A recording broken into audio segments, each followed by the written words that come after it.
드라마 응답하라 1988 보셨어요? 했어요. 그 쌍문동이라는 동네에서 한 30년 동안 주거를 하다가 아마도 그 동네가 재개발이 되면서 다 이사를 가게 돼요. 그때 우리가 어디로 이사를 갈 것인가를 가지고 가족들끼리 회의도 하잖아요. 그런 장면이 있었나요? 그렇죠. 남편만 찾아가지고. 그 태기라고 바둑 천재 네. 태기네 가족도 더 늙기 전에 아파트에 살고 싶다. 88년도 시대상을 담은 드라마인데 아파트가 되게 굉장히 좋은 집이 된 거예요. 살고 싶은 집. 지난주에 우리 70년대 아파트가 처음 지어졌을 때 사람들이 충격과 공포. 이게 뭐야? 이게 공장이지. 여기서 어떻게 살란 말이냐 했던 데가 왜 갑자기 인기를 끌게 됐을까요? 왜 아파트가 지어졌는지를 보면 알 수가 있어요. 일단 정부가 필요해서 아파트를 집중적으로 공급하면서 그게 대세가 됐던 이유도 하나 있어요. 왜냐하면 경제가 성장하면서 도시로 사람들이 계속 몰려드는 거예요. 일자리를 찾으러. 그런데 땅이 많지가 않잖아요. 그랬을 때 아파트를 지으면 사실 수직으로 올려버리면 되니까. 이게 마포 아파트예요. 마포 아파트가 600여 가구 되는데 600여 가구의 집을 단독주택으로 지으려면 이만큼의 땅이 필요한데 마포 아파트를 지으면 요만큼만 있으면 되는 거죠. 한 번에 그냥 싹 몰아버리는 그렇죠. 거예요. 이런 마포 아파트를 계속 지어주면 되잖아요. 근데 정부는 그때 당시 돈이 없어. 그쵸. 그래서 대놓고 밝혀요. 주택 건설은 민간 주도형으로 하고 정부는 이를 적극 지원한다. 민간이 아파트를 지을 수 있게 땅을 마구마구 개발하기 시작한 거예요. 뭐 어떤 땅을 개발해야 될까? 한강변 땅. 한강변 땅은 못 쓰는 땅이었거든요. 왜냐면 비가 많이 오면 다 범람해버리니까. 제방을 쌓아서 더 이상 범람하지 못하게 하고 매립을 하고 없던 땅을 만든 거죠. 지금은 강남은 강남하지만 강남이 옛날에 이때는 없었어요. 70년대만 해도. 영등포의 동쪽이라 해서 영동이라고 불렀어요. 잠원동은 뽕밭. 단무지가 되게 잘 자랐대. 무가. 무농사가 잘 됐어요. 강남이 단무지 맛집. 압구정은 과수원. 도곡동은 도라지 특산지. 근데 그 일대가 전부 다 이 강북에 있는 도심에 과일, 채소를 되는 교외 농촌 지역이었던 거예요.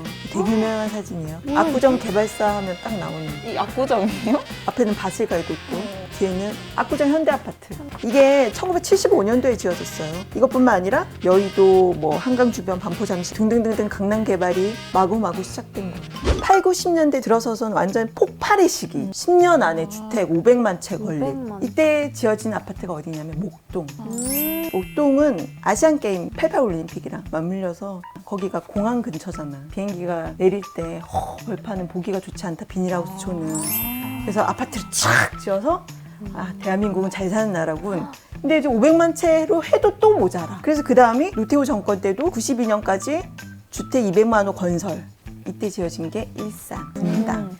1기 신도시.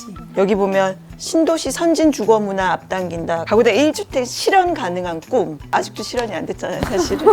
근데 더 재밌는 거 하나는 이게 이제가 아닌 사용 개념 정립이 과제. 이게 무슨 말이냐면 돈이 아닌 사용의 개념. 이때부터 살 것이 아니라 살 곳이 돼야 된다라는 문제의식은 갖고 있었던 거죠. 아까 했던 오프닝 멘트랑 사고 싶다. 아니 살고 싶다. 이거랑 똑같네요.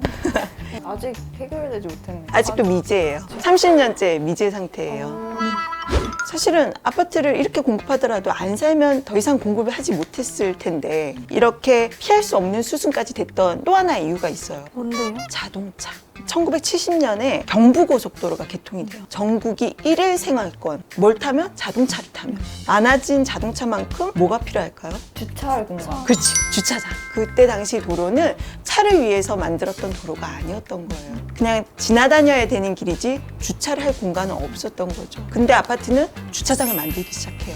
또 하나 자동차만큼 또 획기적이었던 게 이런 가전제품. 한국 최초의 금성 전기 냉장고. 이게 65년도네요. 금성사 골드스타 LG. 근데 가격이 86,600원. 그때 당시 대졸자 초임이 11,000원. 너무 비싼데요? 그 월급의 8배. 그래서 아무나 못 사니까 이렇게 목걸이도 하고 이런 분들이. 먹거리. 그래서 68년도만 돼도 우리나라의 냉장고 보유 총 대수가 5만 대밖에 안 돼요. 이랬던 냉장고가 86년도에 가면 전체 보급률이 거의 95%? 아니 냉장고야 아파트든 주택이든 그냥 두면 되지 뭐가 문제야 라고 생각할 거 아니에요.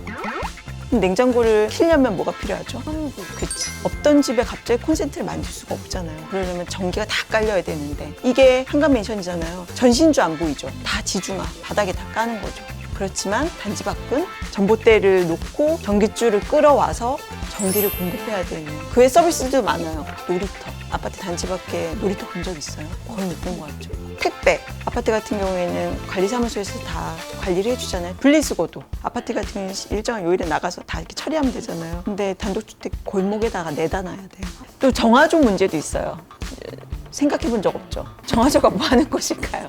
용변들 모이는 데잖아요. 옛날에 이렇게 똥차가 온다고 이렇게 했던 그 차 본 거 본 적 있어요? 혹시? 검정고무신. 검정고무신 본 적 없어? 이렇게 쟤는 본적 없어요. 네, 지금도 와요? 지금도 당연히 초록색의 그 블루 호스를 가진 아파트 단지 밖은 각각의 건물마다 다 정화조가 있어요.